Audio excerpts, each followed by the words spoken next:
Hi, my name is Rebecca Harper, and my piece is called Flowers for Algernon. I will begin in 3, 2, 1. March 5th, 1965. Dr. Strauss says I should write down everything that happens to me from now on. He says it's so they will see if they will use me. I hope they use me. I want to be smart. My name is Charlie Gordon, and I'm 37 years old. I have nothing more to write now, so I will close for today. 3% of the world's population suffers from below average intelligence. Charlie Gordon is one of those people. His IQ of 68 makes it hard for him to relate to other people and makes him susceptible to bullying from his coworkers. Join me as I take you through the fictional story of the experiment that changed Charlie Gordon's life in Flowers for Algernon by Daniel Keyes. March 6th. I had a test today. I think I failed it. A nice man had some cards with ink spilled all over them. He said, "Charlie, what do you see on this card?" I was very scared because when I was a kid, I always failed tests at school. I told him I saw an ink blot, but he wanted me to say what was in the ink. I didn't see nothing in the ink, but he said there was pictures there. I couldn't see any pictures. I really tried to see, but I couldn't find them. He wrote something down on a paper, then he got up and went out. I don't think I passed the test. March 7th. Dr. Strauss says maybe he will still use me. I told him I wanted to be smart and not dumb. He said, "You know you are the first human to have their IQ tripled by surgical means, and that it will probably be temporary." I said yes, Miss Kinnigan told me. Later, some men in white coats gave me a game to play. It was like a race with a white mouse. They called the mouse Algernon. Algernon was in a box with lots of twists and turns, and they gave me a paper with lines and lots of boxes. They said it was a maze, and that Algernon and me had the same maze to do. I didn't see how we could have the same maze if Algernon had a box and I had a paper. That test made me feel worser than all the others because Algernon won every time. I didn't know mice were so smart. March 8th. They're going to use me. Dr. Strauss said I had good motivation. I felt proud when he said that not everybody with an IQ of 68 had that thing. After the operation, I'm going to try to be smart. I'm going to try awful hard. March 15th.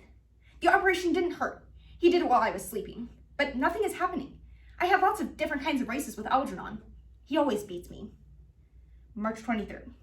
I'm going back to work at the factory. I'm glad I'm going to work because I miss all my job and all my friends and all the fun we had there. Dr. Strauss says don't get discouraged. He says it took a long time with Algernon before he got 3 times smarter. That's why he always beats me, because he had the operation too. That makes me feel better. March 25th. We had lots of fun at the factory today. Joe Karp said, "Hey, look, Charlie had his operation. What'd they do, Charlie? Put some brains in there?"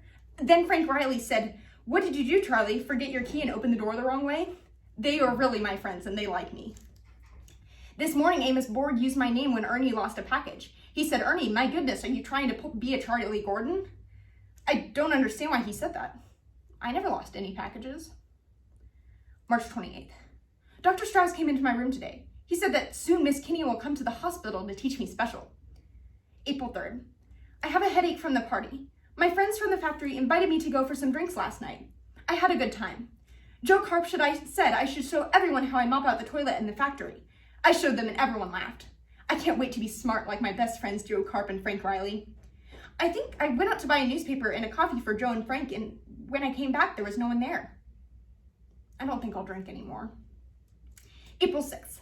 I beat Algernon. I must be getting smart. They let me hold him for a bit. He's not so bad. I think I'll be friends with him. Miss Kinnigan read some of my progress reports, and she said I shouldn't feel bad if I find out that everybody isn't nice like I think. I said all my friends like me, and they never did anything that wasn't nice. Then she got something in her eye and had to go to the ladies' room. April 16th. Today I read over all of my progress reports from the beginning. Boy, did I have crazy spelling and punctuation. After my lesson, I went down and played with Algernon. We don't race anymore. April 20th. Last night, Joe and Frank invited me to another party. I told Joe I didn't want anything to drink, so he gave me a plain Coke instead. It tasted funny. Joe said I should dance with Ellen. I did, except I was always tripping all the time because someone's foot was always sticking out. Then when I got up, the look on Joe's face gave me a funny feeling. Everybody was laughing. Frank said I ain't laughed so much since we sent him off for the newspaper and ditched him. I ran out onto the street and walked home. It's a funny thing. I never knew that Joe and Frank and the others liked to have me around to make fun of me. Now I know what it means when they say to pull a Charlie Gordon. April 21st. Now I know that I'm getting smarter every day. Sometimes I even understand what I read about. There are times when I close my eyes and think of a page of a book and it comes back like a picture. I feel a lot better, but I'm still angry that people were laughing because I wasn't so smart. When I become intelligent, maybe people will like me. April 27th. I asked Miss Kinnian to have dinner with me tonight. I don't understand why I've never noticed how beautiful she really is. Every time I see her, she grows more lovely.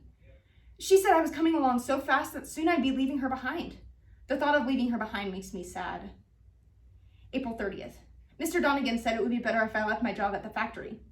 What did I do to make them hate me? This intelligence has driven a wedge between me and everyone else. May 15th. Dr. Strauss continually reminds me of the need to speak and write simply so that people will be able to understand me, and sometimes he appears to be uncomfortable around me. I was shocked to learn that the only ancient languages he could read were Latin, Greek, and Hebrew, and he knows almost nothing of mathematics beyond the elementary levels of the calculus of variations. I must be careful to speak and write clearly and simply so people won't laugh. May 18th. I'm very disturbed. I saw Miss Kinnian last night, and I tried to keep the conversation on a simple level, but she stared at me blankly and asked what I meant about the mathematical variance equivalent in Doberman's Fifth Concerto. May 20th. I've decided to use my knowledge and skills to work in the field of increasing human intelligence. There are so many doors to open. I am eager to begin. May 23rd. Algernon bit me today. He was unusually disturbed and vicious. May 24th. Bert tells me that Algernon is changing. He refuses to run the maze anymore. May 25th. Dr. Strauss has asked me not to come to the lab anymore. I know what they're thinking, but I can't accept it. I'll have to find the answer for myself. I've got to find the reason for the sharp regression in Algernon, and if and when it will happen to me. June 5th. I must not become emotional, but the results of my experiments are clear. I saw that Algernon has regressed mentally. Motor activity is impaired. There are also strong indications of progressive amnesia. I have already begun to notice signs of emotional instability, the first symptom of the burnout. June 10th. I have become absent-minded. Algernon died 2 days ago. I guess the same thing will soon be happening to me. I don't want it to. June 15th. It's a strange sensation to pick up a book that you've read and to discover that you don't remember it. I've got to try to hold on to some of it, some of the things that I've learned. June 21st. Why can't I remember? I lie in bed for days and I don't know where I am and I keep tripping over things. Dr. Strauss feels guilty. They all do. I knew what might happen, but how it hurts. July 7th.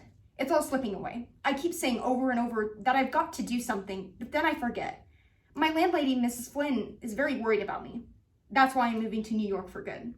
I don't want people to feel sorry for me. I'm going someplace where nobody knows that Charlie Gordon was once a genius and now he can't even write good. If you ever read this, Miss Kinnian, don't be sorry for me. I'm glad I got a second chance and I'm grateful I saw it all, even for a little bit. It's a good feeling to know things and to be smart. Goodbye, Miss Kinnian and Dr. Strauss and everybody. P.S. If you get the chance, put some flowers on Algernon's grave for me. Thank you.